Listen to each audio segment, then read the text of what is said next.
అంటే ఇప్పుడు 2024లో జరిగేటువంటి ఎంపీ ఎన్నికల్లో మజ్లిస్‌ని ఓడించేంత శక్తి మీకుందంటారైతే. తప్పకుండా నాకున్నది. హ్మ్. మజ్లిస్‌ని ఓడగొట్టాలంటే ఇప్పుడున్న పరిస్థితుల్లో మామూలు మాట కాదు. అవును. దానికి పక్క ప్రణాళిక ఉండాలి. ఆ పక్క ప్రణాళిక నేను దాదాపు 2014 నుంచి చేస్తున్నాను.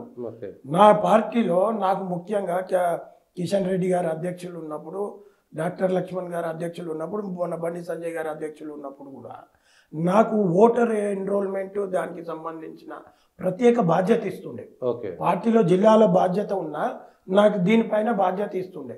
ఎందుకంటే దీనిపైన నాకు అవగాహన ఉన్నది. నేను మా అధ్యక్షులు మా పార్టీ ఇచ్చిన అవకాశాన్ని నేను దాన్ని ఉపయోగించుకొని మజ్లిస్ పార్టీని ఓడగొట్టడానికి ఆ విధమైనటువంటి ప్రణాళిక తయారు చేసింది. కానీ ఎట్లా మరి మీ పార్టీలో కొంత మజ్లిస్ మనుషులు ఉంటారు కదా? మా పార్టీలో మజ్లిస్ అంటే ఇక ప్రచారం అయితే వస్తుంటుంది, కానీ అది ఎంతవరకు వాస్తవం ఎవరు నిరూపించరు. అంతే. కేవలం బురద తల్లి పార్టీ నాయకుల మీరు ఒక విషయం అర్థం చేసుకోండి.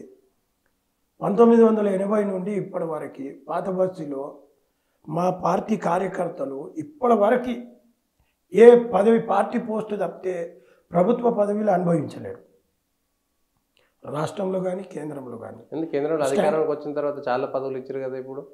అంటే నామినేటెడ్ పోస్ట్ మా హైదరాబాద్ పార్లమెంట్కి అయితే ఇప్పటివరకు ఎవరికి రాలేవు. వచ్చినా కానీ నామమాత్రంగా ఒక వచ్చిన గౌరవించని. ఎస్సీ కమిషన్ మెంబర్ ఉన్నాడు కదా, అంటే సికింద్రాబాద్ పార్లమెంట్ కదా, 2 సార్లు సికింద్రాబాద్ పార్లమెంట్కి వచ్చింది. ఒకసారి ఒడేట్ దేవేందర్ గారికి, 2 సార్లు రాములు గారికి వచ్చింది సికింద్రాబాద్ పార్లమెంట్.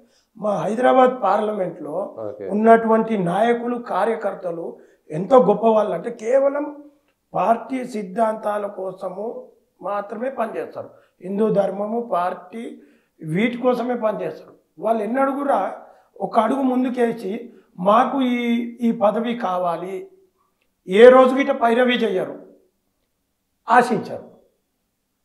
పార్టీని గెలిపియాలి, మజ్లిస్ పార్టీని బొందబెట్టాలని ఒక ఆలోచనతోనే అక్కడ మా చాలామంది పాత కార్యకర్తలు పెద్ద నాయకులు ఉన్నారు, సీనియర్ నాయకులు. గాలి ప్రభాకర్ గారు కానివ్వండి, మళ్ళా పాశం సురేందర్ గారు, చాలామంది సీనియర్లు ఉన్నారు. బాగా కష్టపడతారు వాళ్ళు ఇప్పటికీ కూడా. ఇప్పుడు ఎవరికి టికెట్ వస్తుంది?